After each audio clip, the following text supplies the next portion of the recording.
আহ্বান আলোর পথে।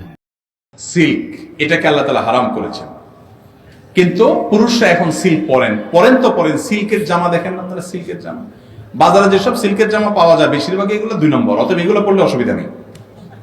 কথা বুঝে আসছে? পিওর সিল্ক, এটার তো পরিমাণ অনেক কম, দামও অনেক বেশি, অনেক ছোট করে ফেলানো যায়। এটা ইসলাম হারাম করেছে আমাদের জন্য। কেন হারাম করেছে পুরুষদের জন্য? এটা আল্লাহ তাআলা ভালো জানেন।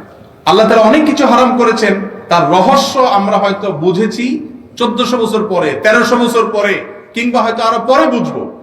ইসলাম অনেক নির্দেশ করেছে, যে নির্দেশের যৌক্তিকতা পৃথিবীর মানুষ অনেক পরে বুঝেছে, কিন্তু সৃষ্টিকর্তা যা বলে সেটাই যৌক্তিক, আমাদের বুঝে আসুক আর কি কল্যাণ আছে তার সব যদি আমি বুঝে যাব। অনেক সময় অনেকে প্রশ্ন করে, হুজুর আল্লাহ এটা কেন হারাম করছে? আরে ভাই, আল্লাহ কেন হারাম করছে এটা যদি আপনি বুঝে যান, আল্লাহর সব হারাম যদি আপনি ধরে ফেলতে পারেন, এই জন্য এটা হারাম, এই জন্য এটা হালাল, সব যদি আপনি বুঝে যান, তাহলে আল্লাহর সাথে আপনার পার্থক্য